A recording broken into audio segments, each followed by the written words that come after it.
So hi everybody, good morning, and welcome along to our class, and welcome to those of you online. So as you can see, we're beginning a new module today called the Spiritual Teacher.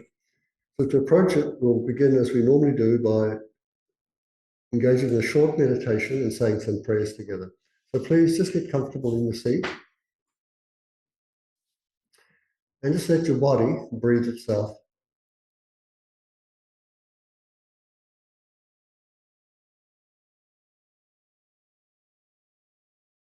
And feeling the body breathe itself, relax into awareness.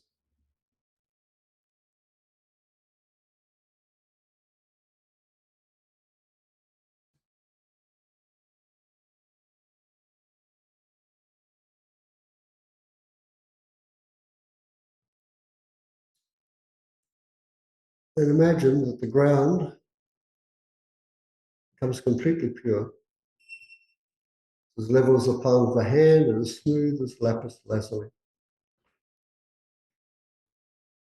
I think that space is filled with offerings. They're both set out and imagined, just like the offerings of Manjushri and Samantha.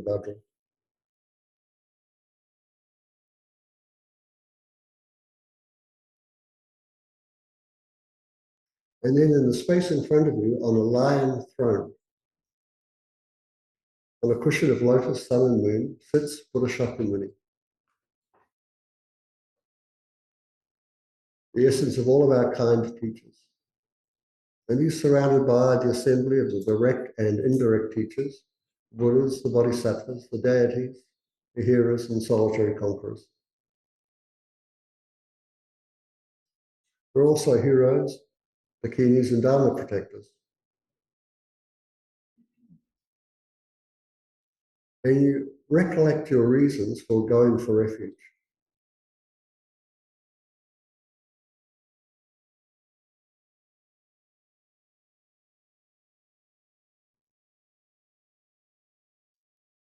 Acknowledge that you have this perfect human rebirth.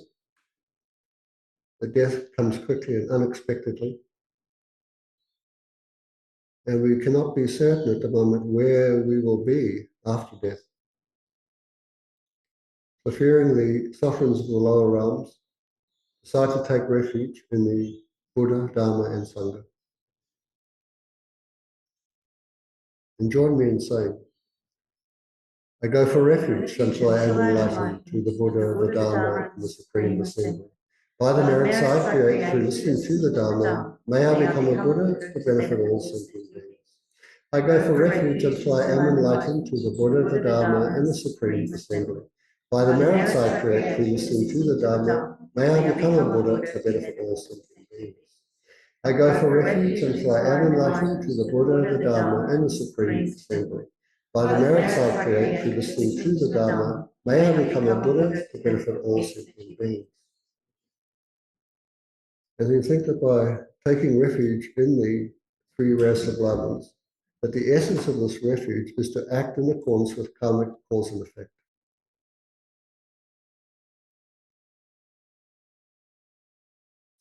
Now imagine that from the heart of each refuge object, lights and nectar stream down, and they dissolve into yourself and all the living beings surrounding you. And these lights and nectars purify negative karma and obstructions. They increase your lifespan, your virtues, and your Dharma realizations.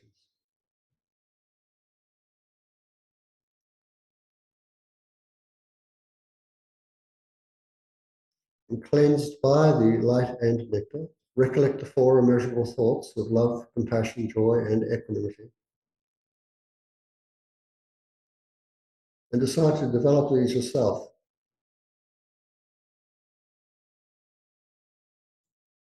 And to establish all beings in these four boundless states. And then join me in saying, may all sentient beings have happiness and its causes. May all sentient beings be free from suffering and its causes. May all sentient beings never be separated from the happiness that is without suffering. May all sentient beings abide in equanimity, free from the bias of attachment for friends, of hatred for enemies.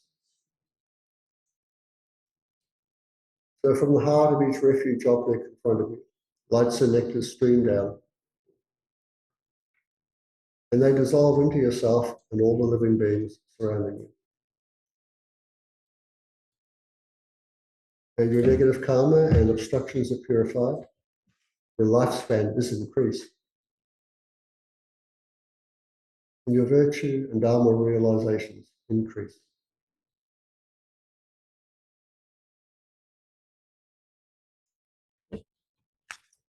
Now, steadying yourself to accumulate more virtue and release yourself from even subtle obscurations. Invite the field for accumulating merit.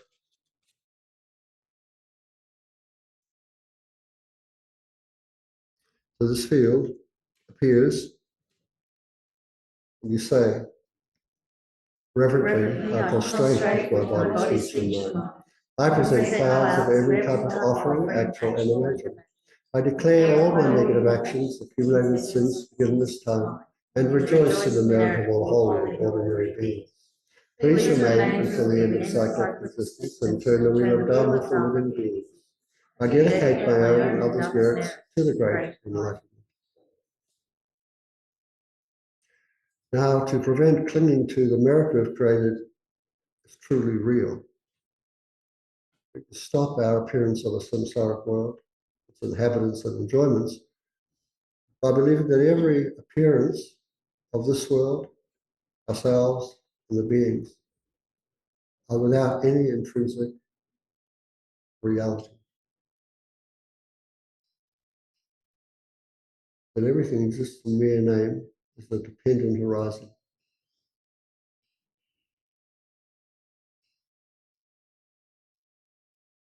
We transform this body, our mind and speech into a pure land.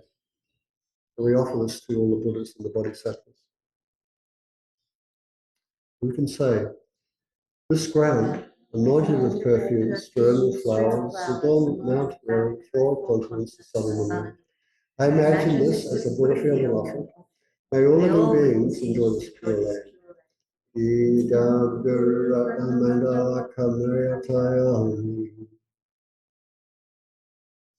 The offering is made, and the Buddha accepts it. He smiles at us, and we meet his gaze. And in the eyes of the Buddha, we find immense humility, acceptance, and kindness.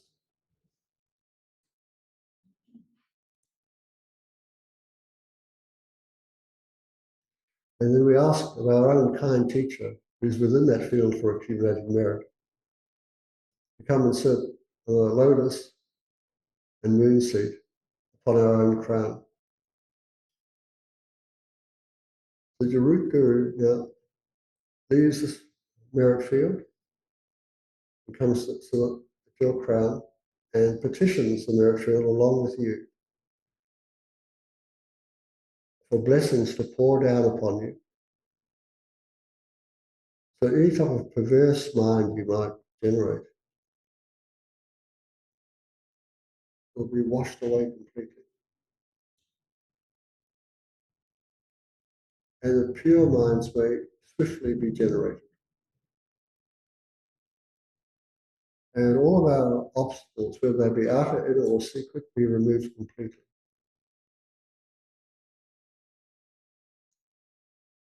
And in response to this wish of the Guru, streams of light and nectar flow down from the merit field, granting blessings and purifying the mind.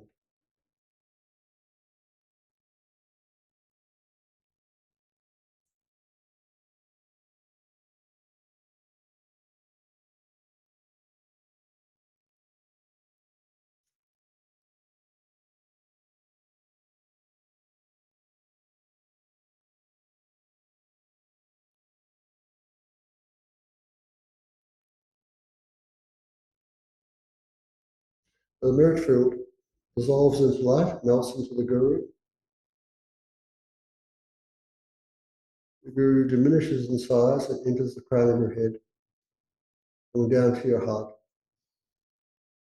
And your mind and the mind of your teacher, the Guru, now become of one nature.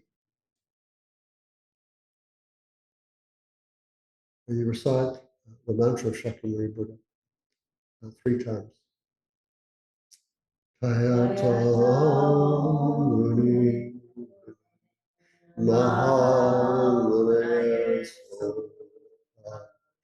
Tayata Muni Mahamuni Tayata Muni Mahamuni.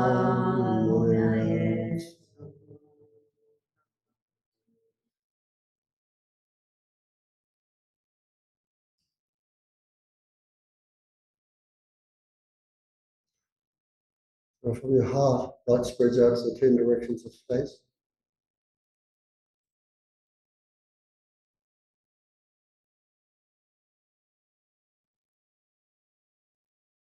The light touches all sentient beings who abide within space, utterly transforming them into the fully awakened state.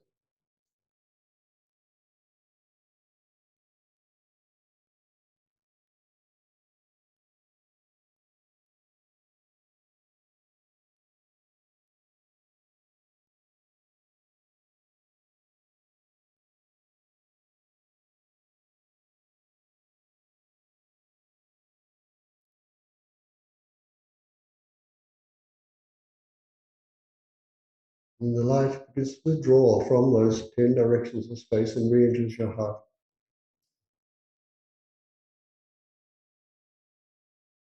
You can feel your body breathing itself.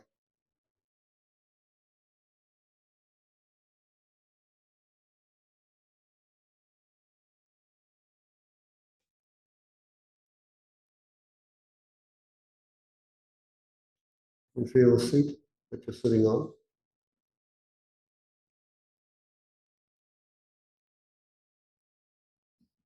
And you know that this meditation is one of imagination. Just put into place conditions to ripen the mind completely. Bring about your full enlightenment for the benefit of all sentient beings. And you rejoice in that.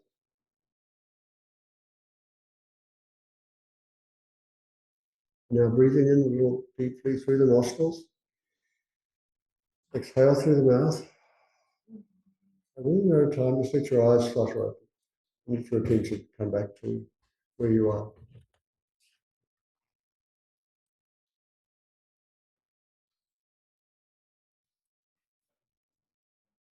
Okay, so this is the new course, and it's going to last for about 8 weeks, along with a review class. So the topics will include the need for a teacher, the qualities that a teacher needs to have, the roles of teachers and students, and the qualities that the students need to bring to the relationship, and what to do if the relationship goes wrong.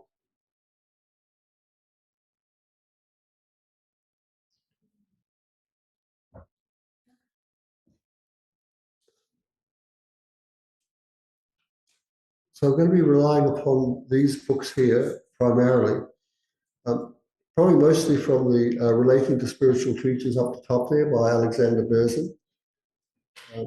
Then coming down, The Foundation of Buddhist Practice by His Holiness the Dalai Lama, a book to children. And lastly, the Steps on the Path to Enlightenment, a commentary on Lama Tsongkhapa's great Lamrim Chenmo.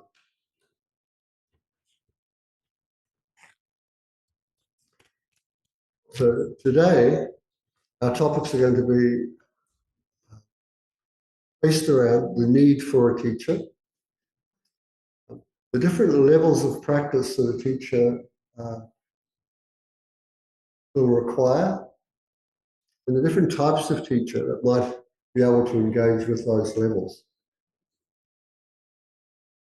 Finally, we're going to look at these two terms, guru and lama, and ask us a lot, what's that mean?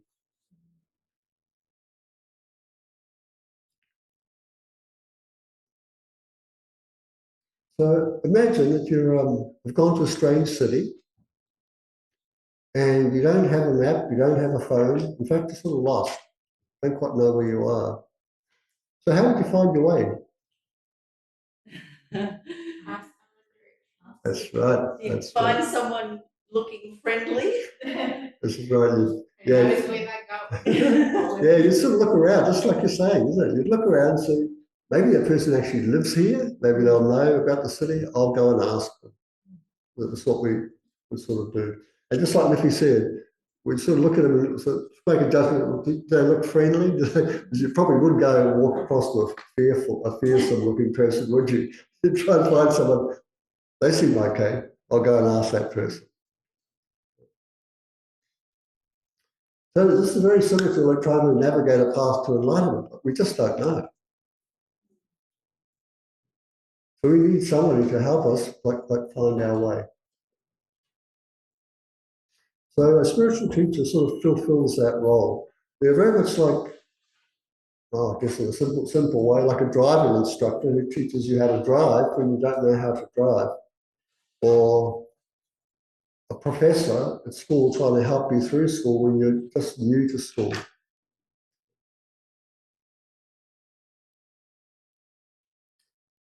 So here's a quote that comes from, it's I found in the Langri Tangpa.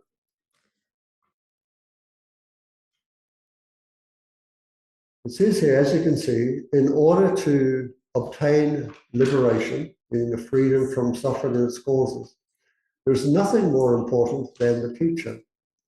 Although you may be able to do the activities of this life by watching others, without a teacher, you will not do them very well. How can someone who has just arrived from a bad migration get to a place they have never been without a guide? That little bit there really hit me when I first read. That's why I really put this up here. And I look at it just even in terms of normal life. If you've gone through some difficult traumatic experience, like how do we get out of that? We need help, don't we? We need somebody we can trust, who's skilled, we can relate to, some sort of confidence. The spiritual teachers are essential guides on the path to enlightenment. They are this because they provide crucial teachings, advice, and empowerment. Teachers, qualified teachers, should also challenge your preconceptions and disrupt you in some way. Because we've all got ideas, right? And we always think that our ideas are right. But these right ideas have got us right to where we are, stuck in trouble. So we need somebody to show us that we're wrong. So we have to be open enough to be able to accept that our ideas were wrong.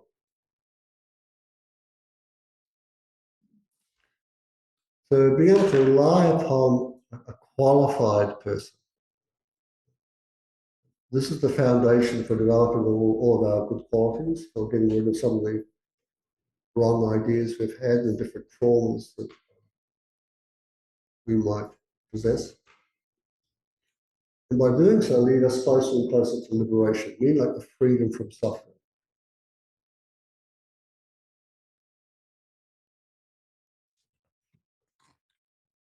Now, there's a reason for relying upon a spiritual teacher. This is the reason. So if you have a geshe or a geshe ma, or somebody asks you, well, why are you taking refuge? What's your reason? So here's in the way like in a debate, in a syllogism debate format. Right? It starts off, right? Take the person. This person wishes to become omniscient. So omniscient means like Buddhahood. So a mind that's omniscient knows anything it puts its mind to, know its object. So the Buddha, of course, puts his mind is always concerned with sentient beings. So sentient beings are always the object of his concern. So he knows sentient beings, we're sentient beings. Buddha knows us, knows our mind. I suppose so he can help us Suppose we want to become like Buddha and go, well, I want to help everybody. We have to know their mind, their dispositions. To take that person, they need to follow a spiritual friend. And you go, oh, why? Because they do not know how to gather the two accumulations, and they do not know how to purify the two obscurations.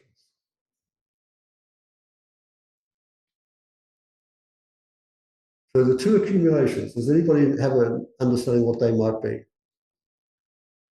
What are we trying to accumulate? The merit of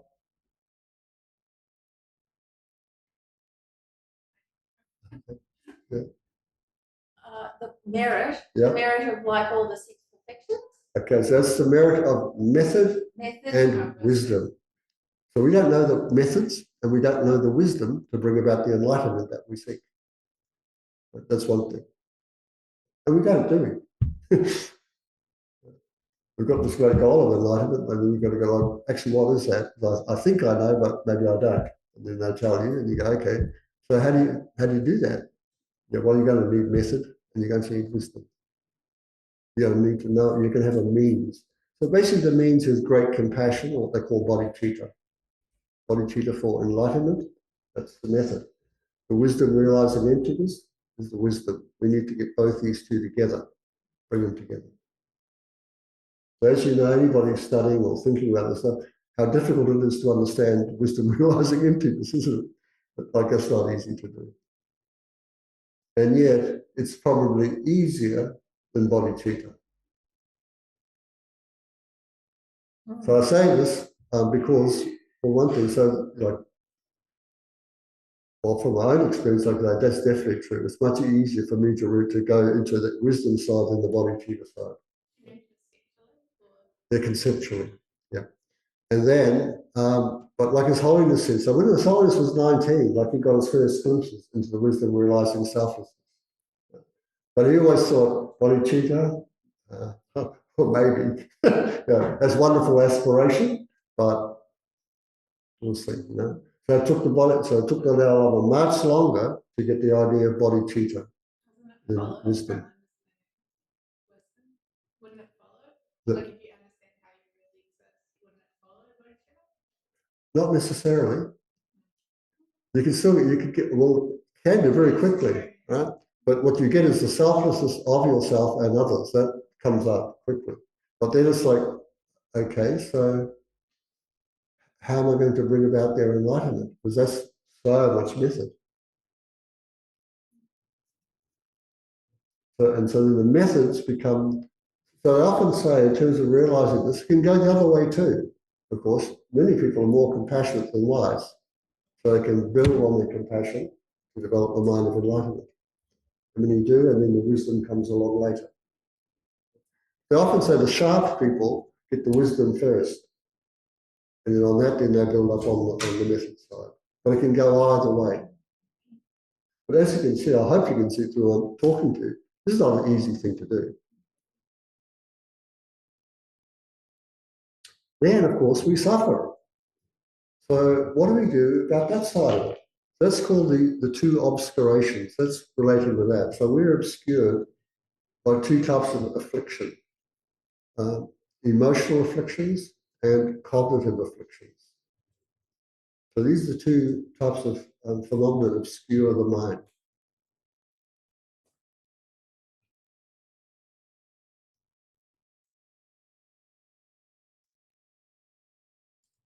So we need somebody to explain what these phenomena are and then how to engage with them. Like you saying before, Ruby, how to develop. How to develop it and then act on loving concern for others. Then, okay, this wisdom, how do you develop that wisdom? What do you do? Like for many of us, we don't know. And even if it's written down in books, I mean, you could read that material. It's like, how do you apply what's written on the page to yourself? So many of you will find as you study that, that's near impossible. It doesn't really work. But But if you have an authentic teacher in front of you, they'll take what's written on the page about the meditation. It looks like, well, that's how you do it. And then they do it very differently. And it's like, wow, the lights go on.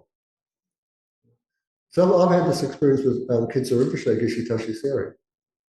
One day he's in the, we're doing an emptiness class talking, and he just sort of went, talking to us, it was like everybody's so quiet in this class. He was a bit scared, I think.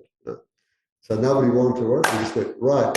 We just did the meditation, like no kidding, in about 2 minutes, 2 to 3 minutes. And I was just like, nearly cracked up laughing. That's brilliant. That's brilliant. That's got it, And then you look around and some other people's like, just confusion, more confusion. It was great. That's it. So I've done my emptiness meditations like that every time since, because it worked for me. It's like, oh my God, that's so obvious. But without it, it would never have happened. So you need somebody like authentic, right? Who's taken the words off the page, integrated and just turned them around and can just personally deliver it to you. And they can. So we want that sort of person.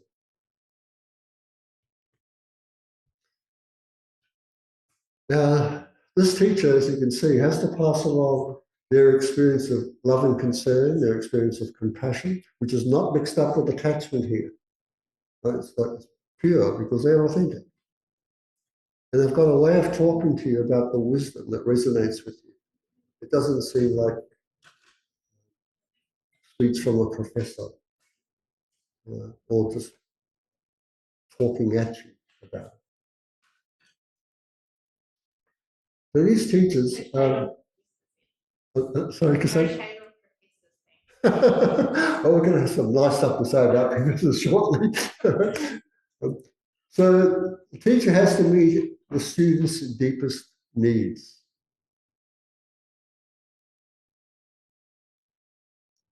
So what are the deepest levels of need of a student? Well, when we first come along to centres, it probably won't be these three needs. Basically, what the needs are, I think, is just to help us with our present suffering. Life's confusing. We need help. You listen to the teacher. But over time, as you probably quickly find out, the teacher introduces you to even deeper levels of suffering and needs that you may not even be aware of. So first of all, they begin with telling us how to improve our future lives. They tell us that this life will come to an end. And that the suffering we could experience at the end of this life is even greater than the suffering we experience in this life. So we need to prepare for our future. Even having a future good life like the life we presently experience is problematic. And there are causes for those problems. So they introduce us to the causes of the problems and show us ways to get rid of the causes so that we find ourselves liberated from our uncontrolled rebirths.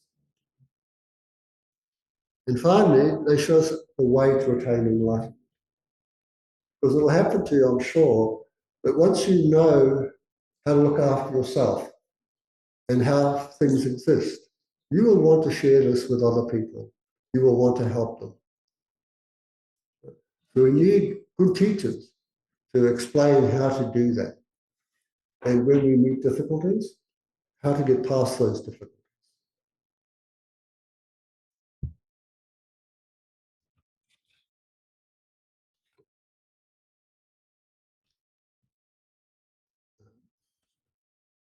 Now, the teacher who is able to do that is not necessarily the same teacher.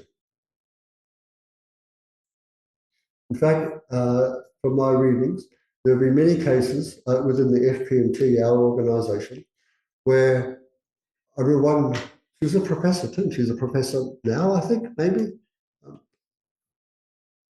She was a student of Lama Yeshe's. And he was instructing her. And then over time he said, you need to go and see this other teacher that I know. What I'm trying to teach you is he could do it better. So you go and see him. So off she went to see him and took teachings from him. And then he sent her back You see this quite often. In fact, Lamas Open would do the same. We think, oh, this person is the best at explaining this. They have the realizations. It's not the case that a teacher has all the realizations. They might realize something, and they can impart that to you. But they also know somebody else has this realization. We want you to have the authentic experience. I'll send you to them. And when you head off, especially if you have trust in the teacher.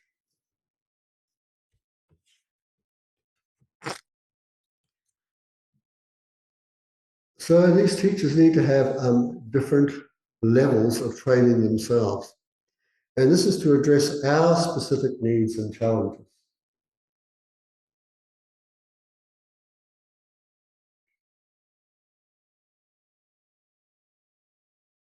Now, in the West particularly, when we engage in the study of Buddhism, there's a number of different ways you can do it. In fact, we've had students that have come here, listened to the teachings here by Western teachers and the Tibetan lamas, and then what they've done is gone back to school, gone back to a college, and listened to the Dharma as it's presented from a Western professor. So this fellow, this picture here is a picture of Professor Jeffrey Hopkins, who just recently passed away. Now this fellow, something else. He's a really great instructor, teacher of Dharma. Humble, funny, but learned. So the job of the Buddhist professor is to provide information to us. And that's basically what they do. And just like you might have heard when Geshe Zopa was here over the weekend, he said, information's not enough. It's just a starting point. So we listen, we absorb the information, try and relate it to ourselves, how we're living, our sufferings, and so forth. And yet we know we need more because it actually doesn't get at the root causes, does it? It just tells us about our situation, basically. We're still left with our problem. What am I going to do?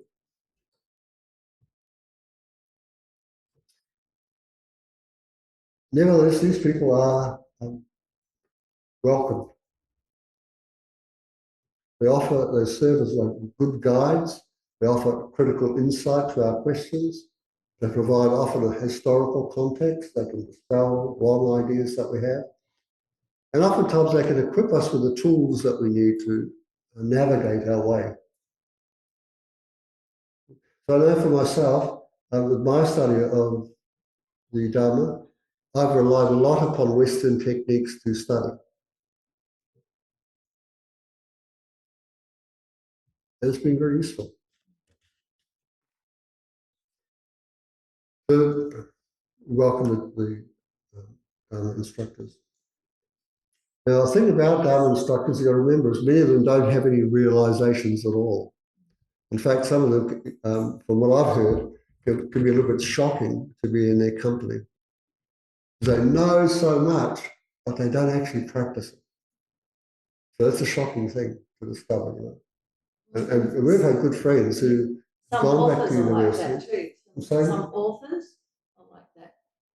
Yeah, that's right. Yeah, authors and artists, musicians, you think, oh, they're great people because they create this great art. You get in their company and they're not very nice people at all. It's the same with Buddhist professors. And Buddhist authors. And Buddhist authors. Academics. They're not actually gone beyond that stage. Which doesn't discount their academic No, credentials. not at all. All their knowledge, all their information, all that can be quite correct.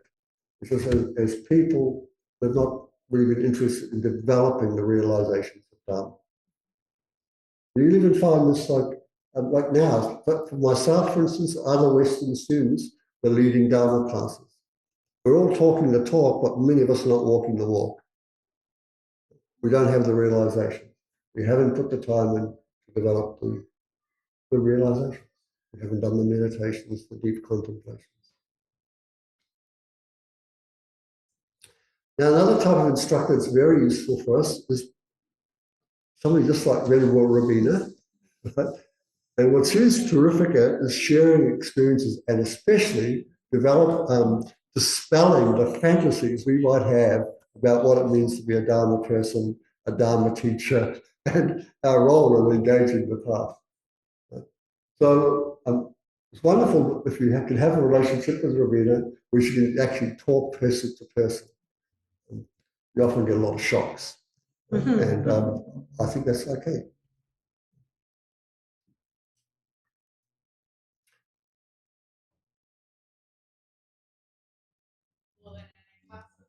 Oh, yeah.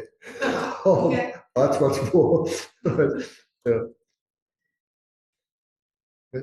Going on from that, there's another type of person we could rely upon as a teacher, Dharma teacher. And these are the trainers in ritual. So this is a picture of Geshe Zapa. He's more than just a ritual trainer in ritual. He knows all about the rituals and how to make them. And he's wonderful in imparting that knowledge. But but he's much more than that. So you need a ritual trainer to help you with the instruments and how to sit and behave. As you know, in Tibetan Buddhism, there's a lot of symbolism. There's a lot of ritual. And if you've ever been in these rituals where people don't know what they're doing, from my side, it's not too easy to become agitated and resentful for being in there, because people don't know what they're doing. Right? It's really disrespectful and it really belittles the In ritual. itself. So you mean the leader of the? Not often no, it's often the people in the audience. So many of them, like for instance, like they ring the bell at the wrong time, or they ring it really harshly, or like they're holding it and they're doing things. So while the bell's not meant to be rung here, it's dinging away. Yeah, it makes a sound. Other people don't listen to the umze, the person who's leading. And so that's the leader. Umze leads, we follow. Others sort of forget that very quickly and they take off on their own. But you also hear people, they don't follow the tune, they've got their own tune. Right? And it's just like, oh my God. It's of course, that's because I haven't trained my mind very well. But I remember one time we were doing a ritual and Khensa Rinpoche said after, he said, I nearly lost my patience. And I'm not surprised. The way that people were behaving was just like, oh my gosh. It was shocking. Right? And no one had any idea. No, they don't listen. They're right in the back of their own heads. It's like they're not in it. And possibly also because We're distracted. the opportunity to be trained from a ritual trainer, like not many people go. They just think it's all, you pick it up as you go along. Yeah, so this particular one, so we finished the high yoga tantric initiation. At the end of that, they have a fire puja. So this requires a lot of material. A lot of people got to work together to put it together. That wasn't done very well. And then you just had people talking on the side about mundane affairs. Here's Geshe doing all this work, and then like little group, blah blah blah blah blah. It's like, oh my God. And not only that, but you're actually not supposed to talk within the fire puja. And one of the attendants, their phone rang and they answered their phone in the middle of it. An ordained monk. I must admit I like that. No, it wasn't an LTC.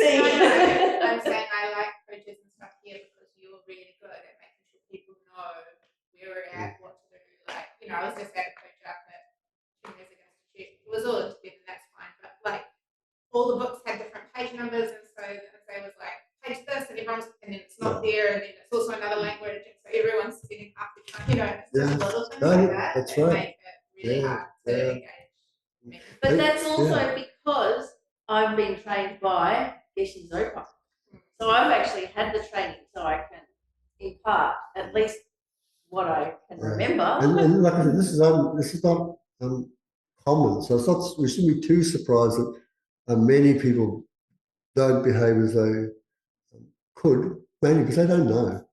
They don't know. We haven't That's been what I mean by taught. making it explicit every time. Like saying, it's not okay to talk during a car visit. Like if nobody tells you that. That's right. You don't know, do How do you? you know? 'Cause Yeah, sometimes yeah. it's okay. You know? Yeah. Yeah. You can read the room. Yeah. They're in high stereo mind, and not everyone has that. That's right. Yeah, many people are quite distracted, and at these purges, people are quite excited, right? They're finished. It's like it's nearly finished. Yeah, and so it's a lot of positive energy, but it comes out unskillful. Yeah, so ritual training is very good. Of course, from our side, you have to have the interest in it. In fact, we had a great discussion with Ageshi Ma that was here yesterday. Sunday. Oh my gosh. Yesterday. No, not Um, yesterday. And so she was telling us she became ordained when she was 11. She became a nun at 11. So she's saying her main reason for doing it was that she'd been, maybe so, no, she became a nun. And of course, the nuns in Bhutan is nearly all ritual. There's no teaching, very little teaching, and no explanation about what the rituals mean. You just do the ritual. So it didn't take her long before she suddenly realized, like, what does all this mean? What's the point of it? What's the purpose of it? So that's when she left Bhutan and went to India to get this training, to know the reasons. And so I know for myself, for years and years, like I find it difficult to be in a puja. Because if I don't know what I'm doing, like I have this resistance to it. It's like just wasting time, basically. I'm shaking bells and ringing this and that, and my mind is going. So it's like the practice should be actually became my practice, right? Just watch my mind, all this other stuff. Like that's not my thing here, right? My biggest thing is watch my own crazy mind and keep my mouth shut and try and be patient. That's what I got from it. Now, Most of us aren't used to, in the West, we're not used to a lot of no, that's right. We have rituals, but they're invisible to us. We have lots of rituals, but they're invisible to us because that's our culture. Like even birthday rituals are really strange. Wedding rituals are really strange. Like there's all these rituals, but we just think, oh yeah, of course you make a cake and set fire to it on birthday. Like that's a ritual, sorry. Yeah. But I agree. That's right. No. Formalized. You wouldn't call that religious. Well, Yeah. no, it makes it religious. Another type of teacher we need is what they call the preceptor. So a preceptor is the person who's going to give you the refuge vow. So when you decide I want to become a Buddhist, you need somebody to say, okay, well, this is how we do it, and this is what we do. Now, as you can, so you can see here, I hope you can see that these are all different roles that one person could play, or 4 or 5 people can play. So you might be sent from person to person, or you might just have one person that can do all of it. So somebody like Khyentse Rinpoche, Geshe Tashi Seri, right? So he's like Larampa Geshe. Those guys can do it all. Any Larampa Geshe can do it all. It's the highest degree of the training. Yeah. Well, they have that as well, but you've got to do all the sutra. So, for instance, you do 22, this one was telling us, you do 22 years of study. And so last year, I think it's the last year you go to Tantra College. In the last 2 years. The last 2 years is Tantra College, And right? before that, it's 2 to 4 years of exams. That's right. So in the 2 to 4 years of exams, you're evaluated to see how well you do, and so you get a degree at the highest degree. So you get a Geshe degree. Right? Of all the Geshes, the Larampa Geshe is the highest. So the highest degree, 2 people from each class are then allowed to go to Tantric College, and then there's extra years of that, and then you become a Larampa Geshe. Is that 20 years Buddhist studies. Yeah. Or read just Buddhist. No, all Buddhist studies, yeah. Nearly all sutra, which is for the last 2 years with the tantra. They go to tantra college. And we've heard some stories there, isn't it? Like how strict they are there. Oh my gosh, you make this one mistake, that's it, you're out. The incredible discipline of body, speech, and mind. Yeah, and as one of the Dutch ladies was saying over the weekend about how many Larumpa Gishis there are in Australia, it's like, oh my gosh, we're in the Pure Land. We're really fortunate here in Australia to have the very top of the people who've been trained.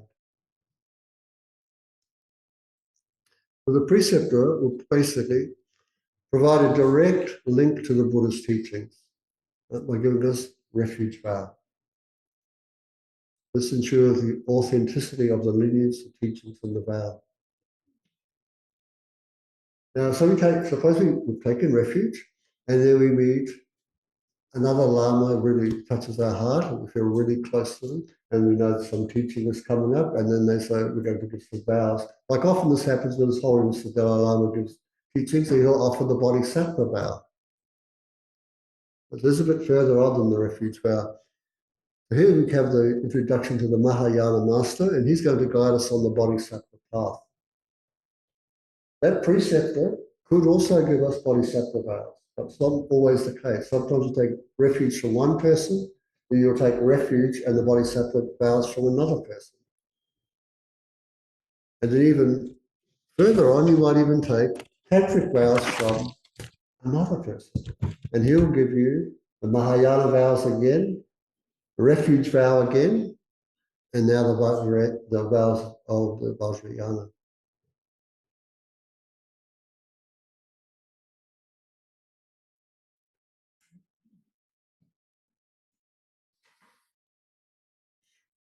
So before hitting this, the next quote, are there any questions you'd like to ask about this?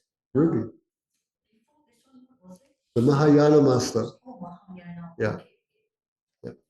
There was one thing, like right at the beginning when you said about when we go to a city and we want to know where to go. So if it's just like, how do I get to the hotel? You kind of ask anybody that looks nice or friendly. But if it's a really important place, you actually go to the information centre or ask someone who's qualified, isn't it? Like a police or someone that actually you would trust to give you the right information. So even then, we look for a qualified person when it's really important.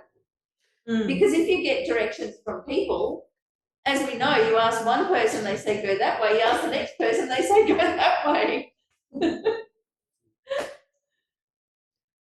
Yes, I was thinking on Saturday, so I had an interesting experience. So I was invited to a party, and I knew there's going to be about 7 bands playing there. And so I went, I looked up on Google for the map. Okay, down there is between these 2 streets. I've got to go past the street, but it's before the street. Okay, so I go off there, like, where's the street? I got that street, yep, and there's the other one, yep. Where is the place for there?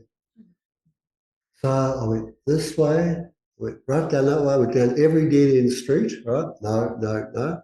And then I could hear the sound, the band's playing. So I had to follow the sound, but then I was on the wrong side of the river. So how do I get to the other side, yeah? And so I saw these people and I asked them, yeah. So I went there and they said, oh, you're looking for something? I said, yeah, I'm looking for where that music's coming from. They said, yeah, well, it's over there. Go down there. And, again, like if you go down there, right? So I go down there, but I'm listening, right? Anyway, it took me over an hour and a half to find this place, right? Well, I nearly did, but I said, now I can hear it. So I'm going to find it. So I did find it. And then, of course, there was a lot that I could appreciate, but there was a lot that I'm going home.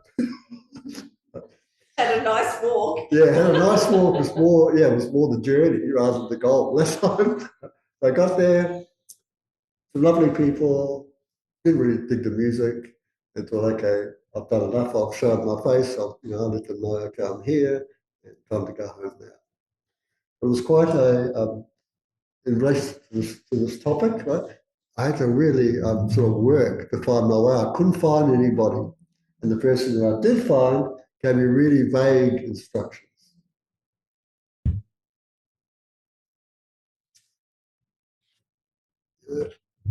Horace is a quote from him, and from a very good book called Essence of Refined Gold. It is the reason behind the necessity for all these different qualities in the master. The chord with the different types of study and practice is simply that the nature of any specific level of training demands a specific guru-disciple relationship. Then he gives this great advice, which I'll read out to you. This comes from the foundation of Buddhist practice. He says, I recommend going about the stages of practice in a gradual way. First, form a relationship with a fundamental vehicle teacher. Learn the Four Truths and take refuge in some level of pranimoksha precept. So pranimoksha precepts are the precepts where you to seek your liberation. And so we don't have those as lay people, you don't get those, but what you do have is the vows for approaching virtue. So we take refuge, that's the refuge vow. Then they offer vows to approach virtue. And we hear them, we decide, I'm not going to kill any person. I can stop myself from stealing. I know there's big problems with sexual misconduct, I'm not going to do it. Also, there's great problems with drinking alcohol and taking drugs. So I won't do that either. And in lying, well, no, not just yet. So I'll break all the rest. That's what happens. So, and lying. So we decide which way to approach virtue, right? So we take refuge and we take something low. So we go, okay, this is how I'm going to live my life for the moment. It's 5, is it? Killing, not killing, not stealing. Yeah, Not 5. alcohol. Sexual misconduct and lying. So the 3 of the body, killing, not killing, stealing, or sexual misconduct, and no lying, and no alcohol, or no intoxicants. So imagine, right, we've taken refuge now. We have learned about the Four Noble Truths. We've got some background. And we've committed to some way of behavior.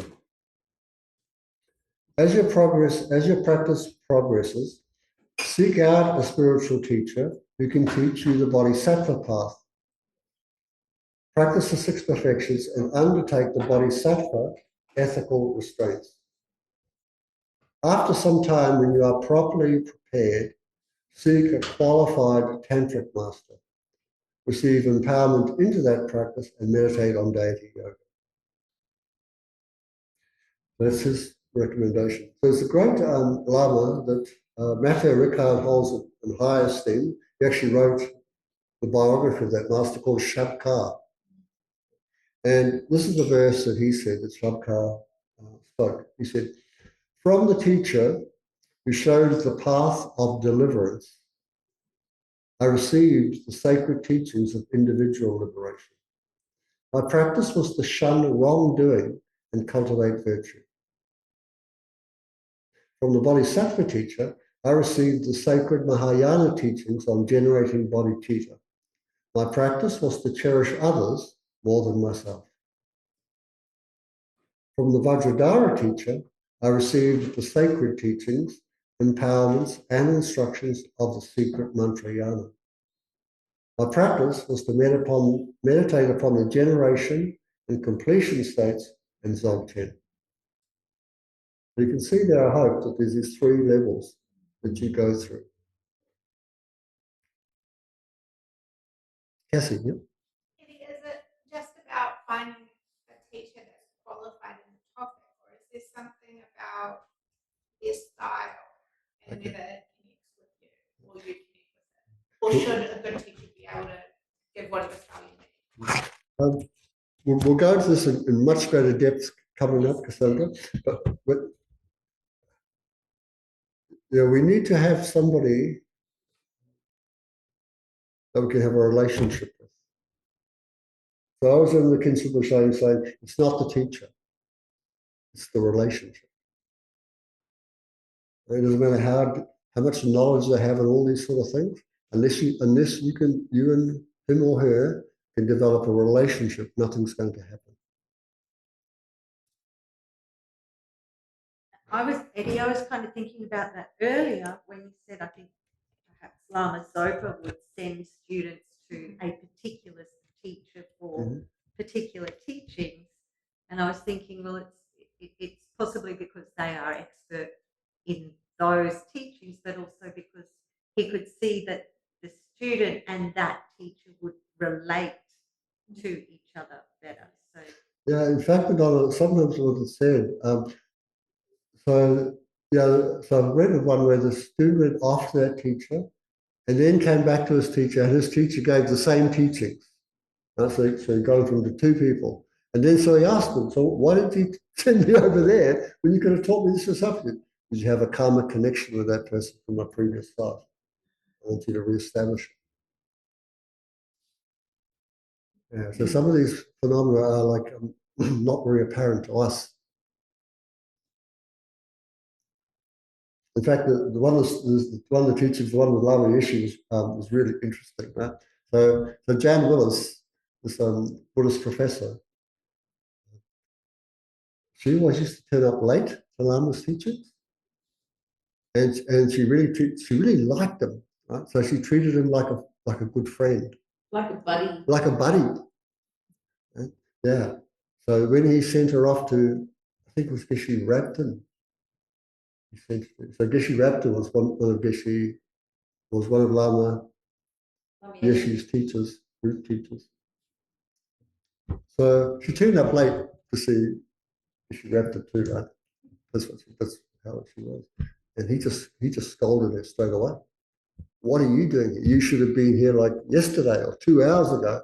Really gave it to her, right? It was like, oh, never happened to her before. She was really shocked. So then she would make sure she turned up on time. Right? And he was very stern with her. And then he said, okay, you can finish, go back to your teacher. So of course she comes in and she turns up late. But yes, again, and she's real wrathful. Just like she wrapped him. But so it was really smart. I was like, so he didn't do it himself, first of all. He sent her off to somebody else. And then he did it. She used to learn that when she came back, it was the same thing. It was like this, respect. But we have to go beyond just being good buddies. Like, I need to take it much further than that.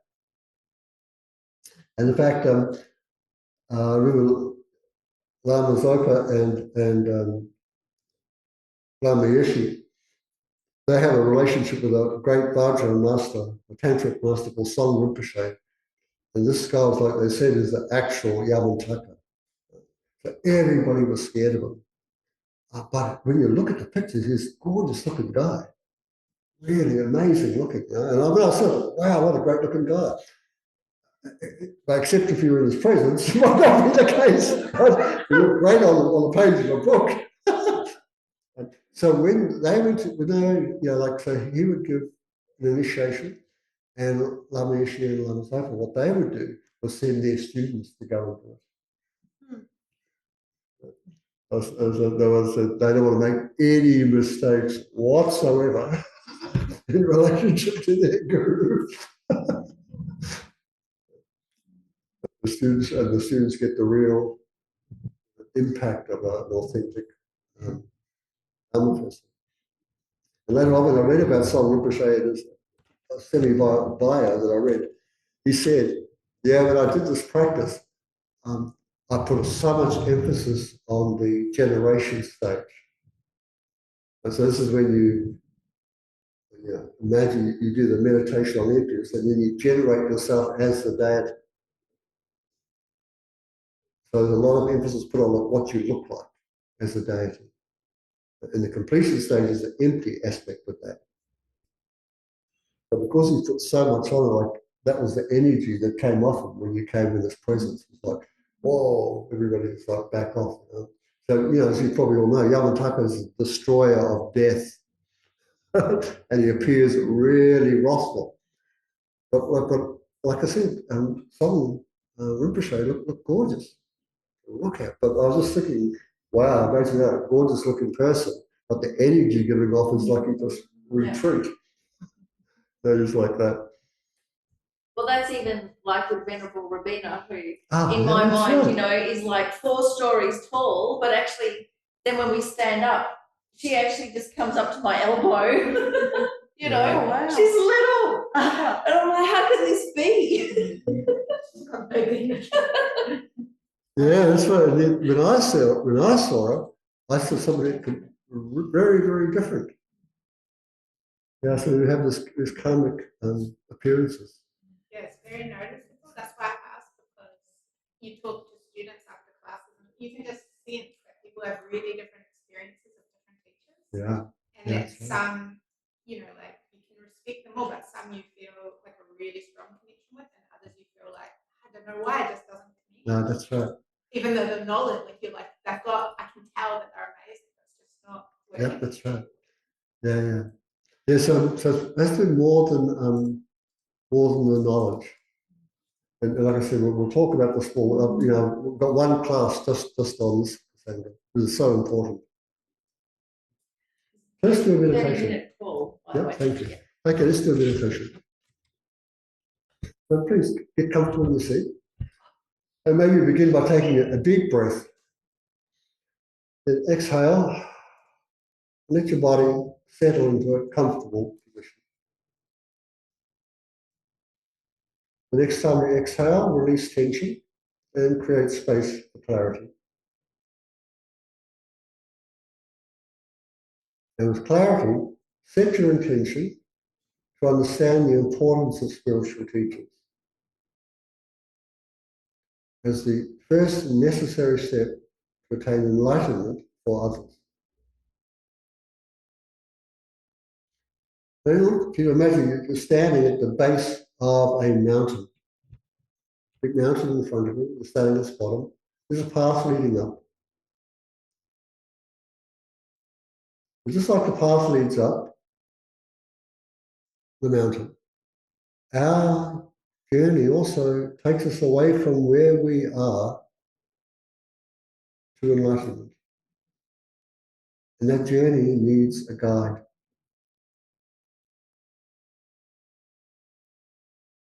And different sections of a mountain climb can require unique guides with specific skills. It's the same way in our journey to enlightenment. Each section needs a specific guide. You need a teacher to provide that guidance.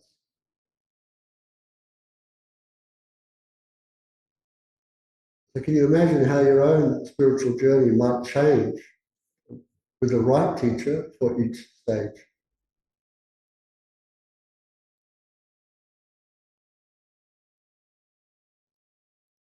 Proper guidance will help us progress swiftly. We can avoid the common pitfalls.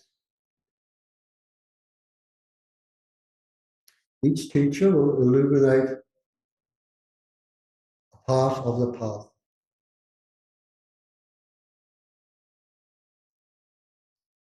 Each illumination of that path will reveal to you hidden truth. Truth will be revealed. So can you recall a time yourself when guidance helped you gain understanding?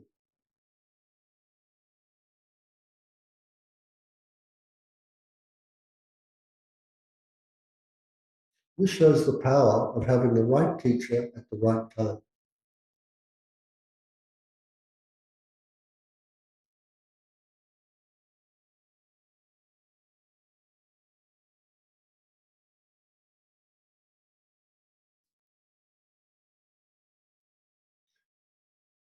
It's like meeting somebody who knows how to read a spiritual map.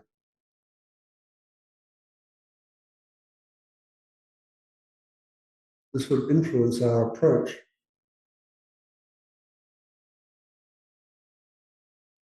When seeking guidance, remain open to different teachers.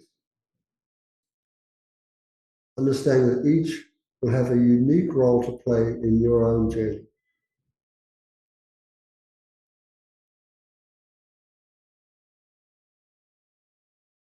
And you breathe in and exhale and carry what you can with you.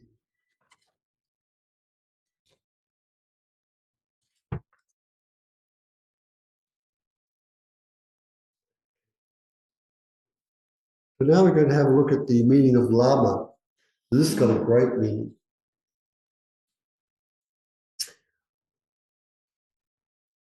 So La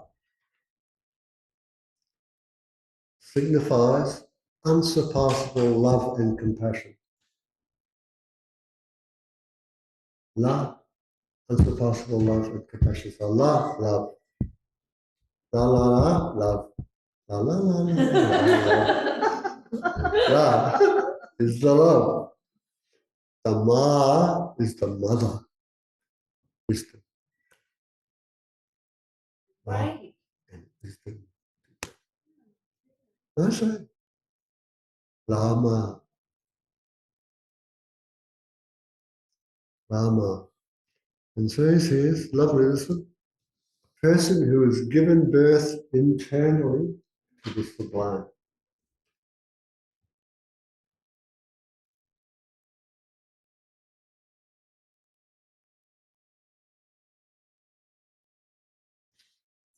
So sublime meaning the wisdom. The wisdom is the bodhicitta. It's the ultimate bodhicitta.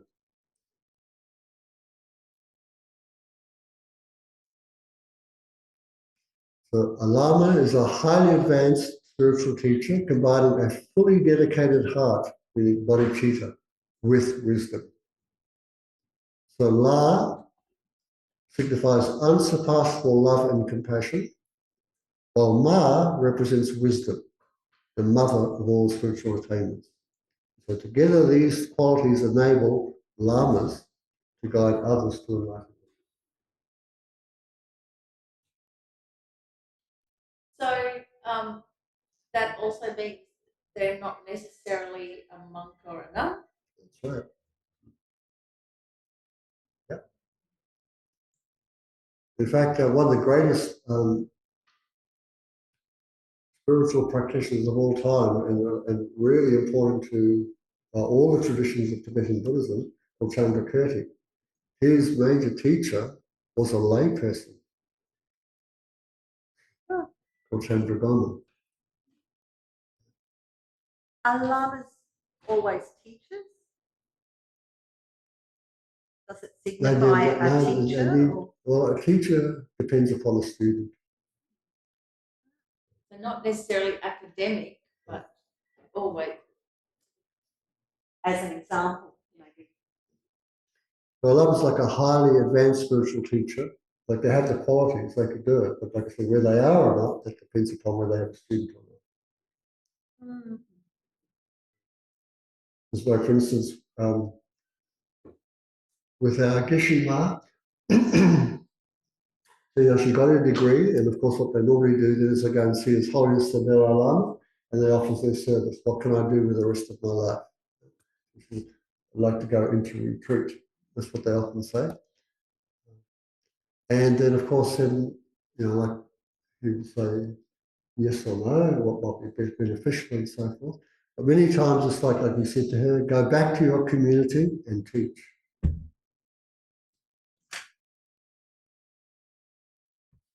Now, Guru. So again, what I suggest is a wonderful book called Relating to a Spiritual Teacher by Alexander Berzin. On pages 34 and 35, there's amazing material there on these two terms, Lama and Guru. So the meaning of Guru is heavy, guru is somebody who's heavy, heavy. I was thinking of that song from Steely Dan, Major Dude. They're heavy. So a guru is a spiritual teacher, heavy with superior qualities and profound presence. These qualities far surpass their students. While not all gurus are Buddhas, they embody hidden qualities that inspire awe and respect. The term reflects their deep wisdom and authority in guiding others.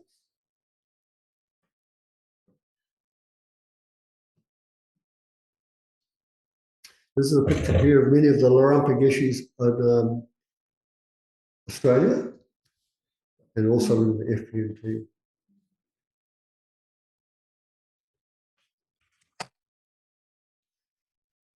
Now I have another term that you might be familiar with. It's called root guru. And there's often a lot of confusion around this term. And many times you need to find the meaning of these terms within the context that they're spoken about. So here, root guru. So root guru is the spiritual teacher who most deeply inspires and guides the disciples' spiritual journey. Now, while they're not always the first or the primary instructor, this mentor provides the foundation for the profound attainments, particularly in highest tantra.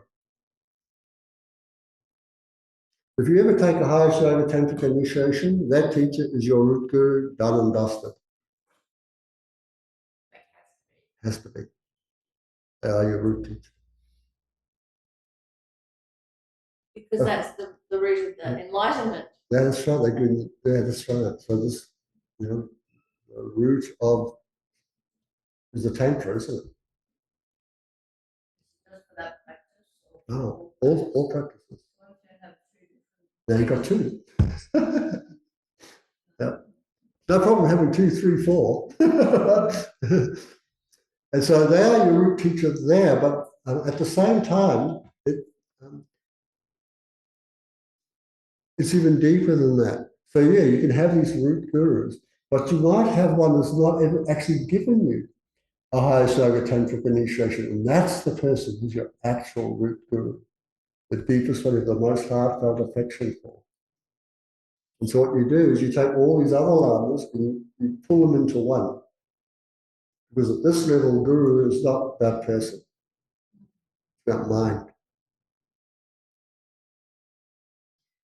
And actually, Eddie, on the weekend, Geshe Zopa said, all of our root guru is the Buddha, because that's our first root guru. That's for all of us. If we're on the Buddha's path, our root guru is the Buddha. And I'm just, it's so obvious, but I never thought of it. And that actually just thinking like that it made the Buddha feel very personal.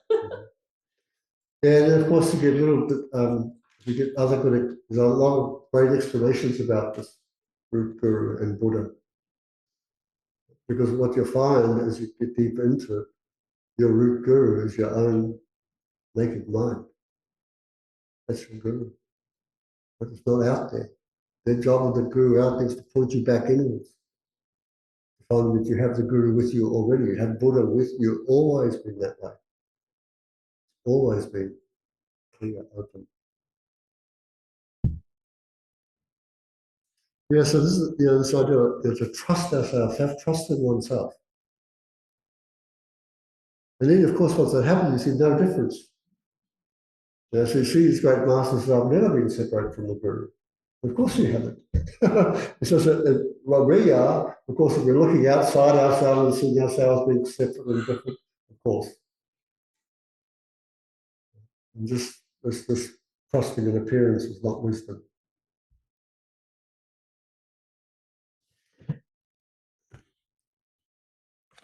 So Geshe Sopa, I've read all these books that he's written on the steps on the path to enlightenment, this commentary on the Lamb and Chenmo. So in there he says, it's necessary to rely on a person who has trained himself, has great knowledge and proper understanding. Otherwise, you may go in the wrong direction. You may want to go west, but you'll wind up facing east.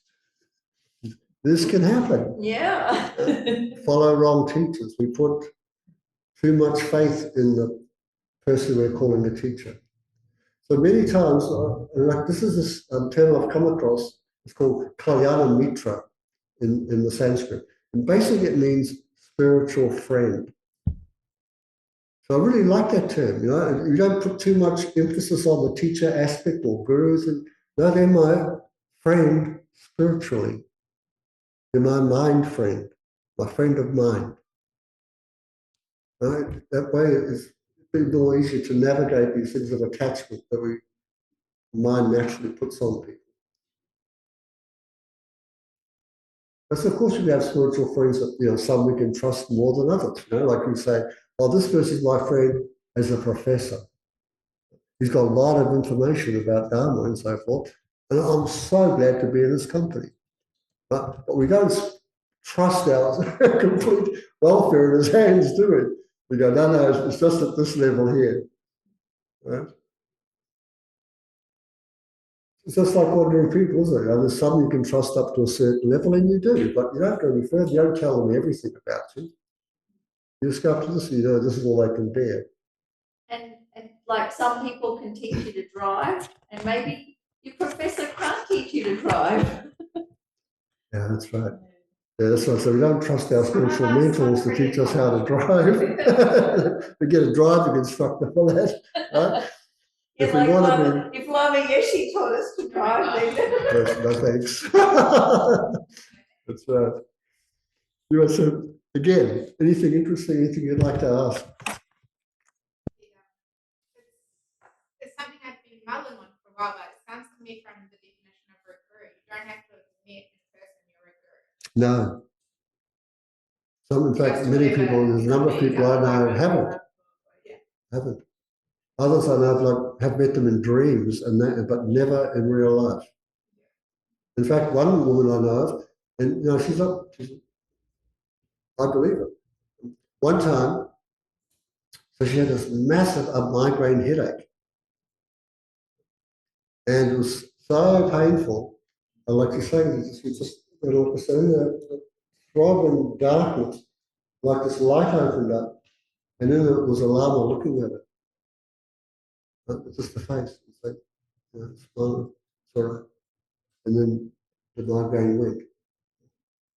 And so many years later, she's in our library, and she pulled out a book and turned it around, and there was the picture of that Lama on the back cover. And he passed away years ago. Oh yeah, you took that book out.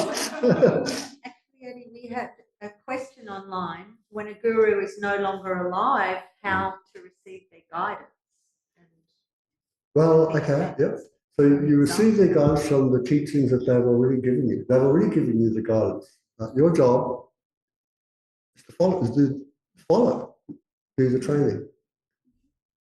and then we're also extra lucky because we've got so many teachings either in their books or on video, so we can go back.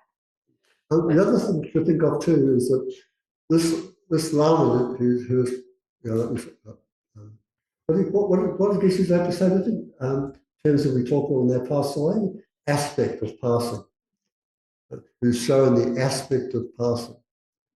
So you think, well, you know, the mind itself never goes out of existence. Conceptual minds do, of course, but most subtle mind of all that we're imputing guru to doesn't. Never has no beginning, no end. So it's still present. So, like that way, Lama hasn't gone anywhere. So you should still put your hands together. You should put your hands together and like ask your Lama for help. If you still want the teaching, you know, training, and also think my Lama's instructions will come through any other teacher that's in front of me. The teachings of the Buddha are the teachings of the Buddha. They're not going to be any different than any other authentic teaching. In fact, I remember this, was it Potawatomi? And when he was dying, so I guess Potawatomi was a great holder of the Kadam lineage, and this teaching is still existing today. It was probably his most famous teaching, 7 points of mind training.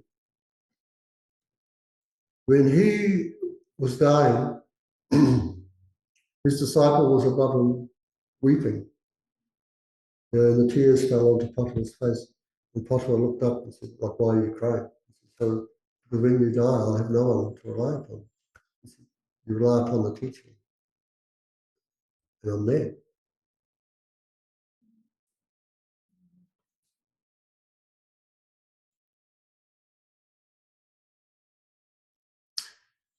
Okay, maybe we finish off with our last meditation. Okay, just get comfortable in your seat. Take a deep breath. And just settle into a comfortable position. The next time you exhale, let go of tension. And create space for clarity. Now set your intention to understand the role of spiritual teachers in your journey to enlightenment.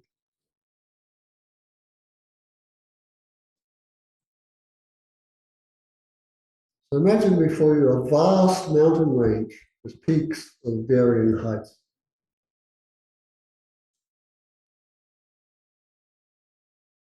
And these mountains represent different levels of spiritual practice. Like climbing, each stage of practice requires different skills and guidance. Like having expert guides for various terrains, from gentle slopes to the treacherous peaks.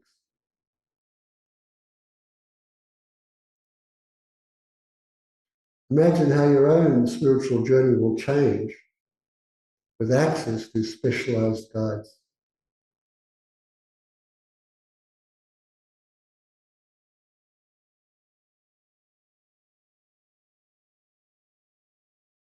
Proper guidance will help you navigate more skillfully, avoiding pitfalls and making faster progress.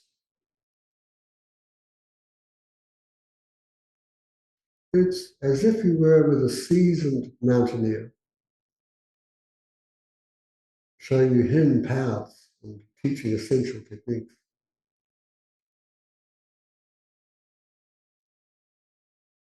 Has there ever been a time in your own life when a teacher's guidance helped you overcome a challenge?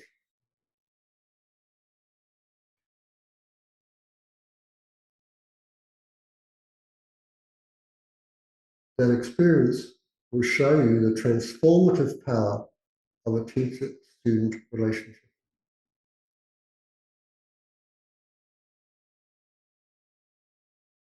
It's like realizing they seemingly insurmountable mountain becomes scalable with the right guide.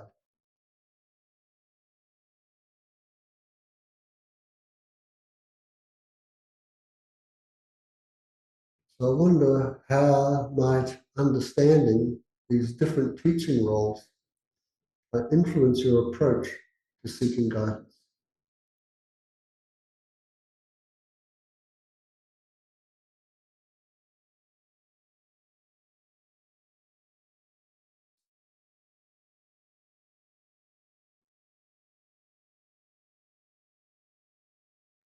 Take time to think about the qualities that you are seeking within a spiritual friend, spiritual guide. And use the information I've passed on to you today to consider different roles.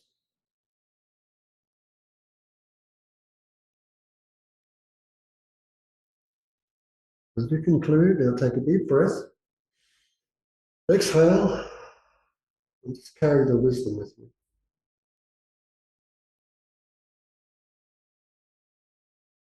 Let your eyes flutter open and bring your attention back to the class.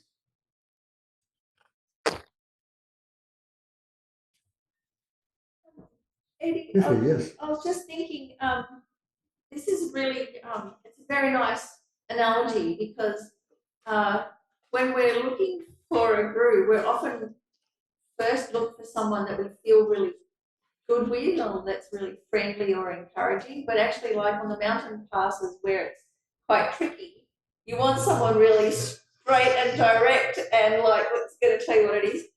And I just think back to the conversations I've had with Venerable Ravina, where I've been, you know, it's been a topic I've been pretty thick-headed about, and so I've needed someone to like really challenge me, and I've been in tears, but actually it's that's the only thing that got through. Yes, so I've been there. And I sit there, I'm just quiet. And so they go on, and the beers are really fierce. Miffy's strong too, and then when the all tears come, I just keep my mouth shut and go, yes, a teaching. It is, it's a teaching, and it's uncomfortable, and it has to be said. You know, it's like there's no malice on Ravina's part, none at all. She's just trying to like, but which is great, isn't it? She goes like, what's the reason? And then Miffy goes, no. She's like that, not listening. Where's the, what to say that? And where is the she's great because she'll say, no, what's the Dharma reason? Yeah, that's so right. really focus. Yeah. So Miffy often bring in some science or stuff like that, she's there, but then it's like, now what did the Buddha say? But then, like, then for the rest of the time, like, I couldn't do that every day. It's not sustainable. So then you need a different somebody else to be really encouraging and to, you know. Yeah. But so my point is that normally the way that I've made friends is I just want to be with the people I feel good with, and that's just not a good criteria. It's not doesn't have the depth. And you won't get that with a Lama either. If you take on this role of teacher-student, it often starts off like with friends, and you are. It's nice and present. They will be, but once you take the role of student on, like it's a different deal now, right? Like you're saying, help me become enlightened. And they're going to go, okay, well, if it, you know, I'm going to make sure you don't bring in all this rubbish you've got. I'm going to identify. It's not going to be easy for you. It's not going to be pleasant. But your soul's going to go, they're not out to hurt you. And so even if we get in trouble, we're not getting in trouble like ordinary trouble. No, it's not like that. No. I really noticed this reading Bigla, you know, the biography of Lama, like how he was so different with different students and would even give completely contradictory advice to different students. Some of them he was very hard on and some of them he was very gentle with. Yeah. So Ravina was one of the students Lama she was very hard with.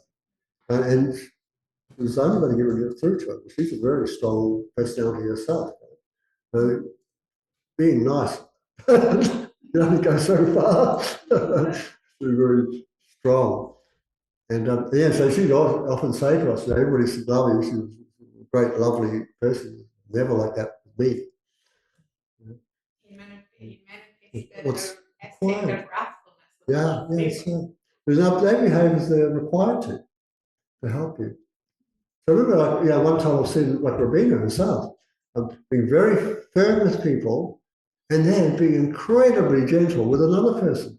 In fact, the crazy people, she's incredibly gentle with.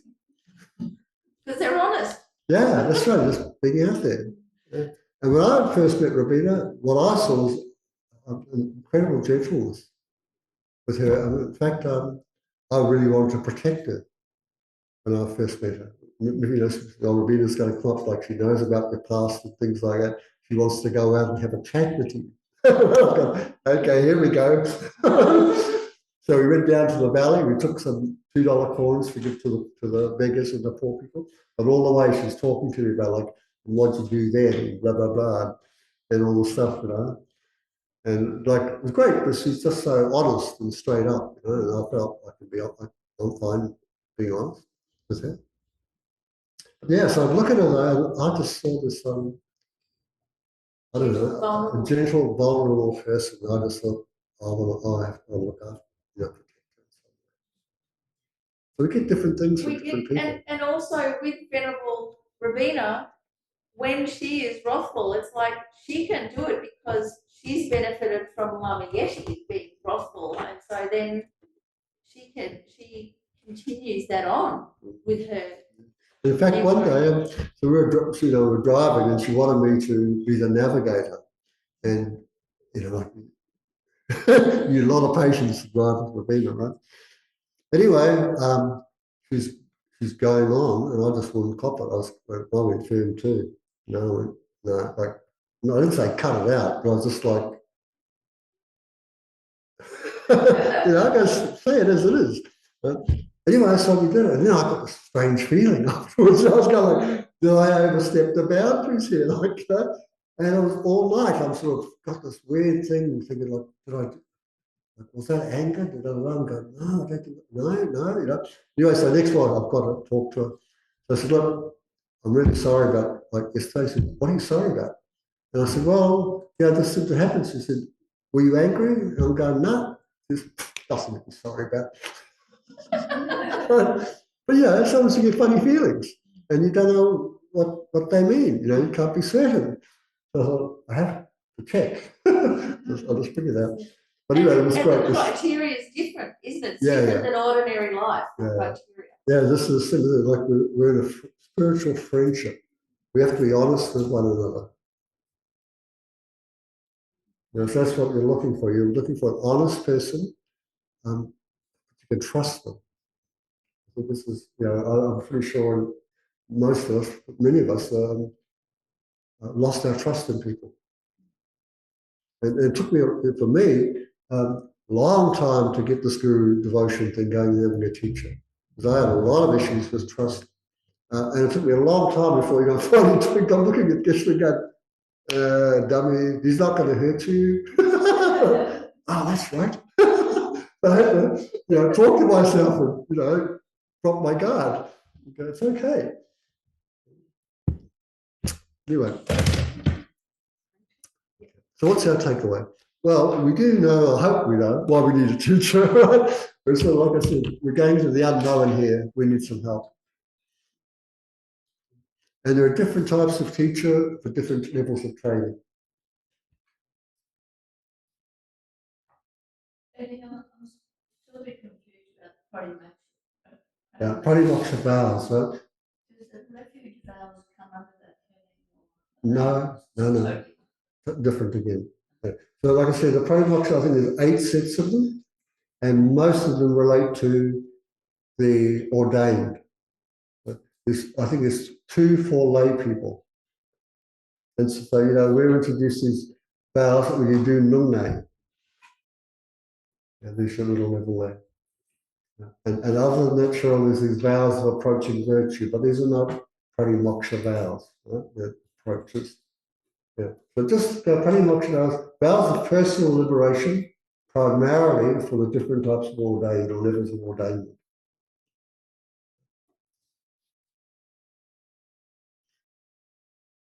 So next week, well, if you can, there's some material for studying and analysing dynamics between students and teachers. So Brisbane does a lot of really good psychological approaches to this. That's the study Buddhism. Yeah. Also have a look at why we need a guide. So what's the reason for depending upon a Mahayana teacher? Which is most also, sorry? So we become enlightened. We do not know how to gather the 2 accumulations. I thought that was for generally. So try and get this reason word. Because it's quite straightforward. Right? We don't know how to gather 2 accumulations. We don't know how to purify the 2 obscurations. So we're always, no matter what we're trying to do in the Buddha Dharma, you're trying to accumulate something, you're trying to get rid of something. We're accumulating good qualities, getting rid of the bad qualities. It's like that all the way across. Really simple like that. So here we don't know how to accumulate the mind of enlightenment, we don't know how to gather all the causes in, and we don't know how to do the same for wisdom. And then we don't know how to put it into the afflictive and the cognitive obscurations. Next week, we're going to have a look for searching for and finding what the Mahayana teacher, and I think then the one after all these qualities that we're seeking. Okay, come to the end. Let's dedicate. We just think that, we want to depend upon an authentic teacher. We want to become enlightened. We are going to dedicate the virtue and merit that we've created this afternoon towards that goal. So due to the merits of these virtuous actions, may I quickly attain the state of the Guru Buddha and lead all living beings without exception into that enlightened state. May the Supreme Jewel, bodhicitta, not yet born arise and grow. May that born have no decline but increase forevermore. And as long as space remains, as long as sentient beings remain, may I too remain to dispel the sorrows of the world. We find for the great Gurus, for the great Lamas, for swift return. In holding and spreading the Muni's precious and complete teachings through explanation and practice, you wore the armor of patience that is never discouraged. The incomparable Venerable Guru, you and so thank you those online. Thank you everyone here.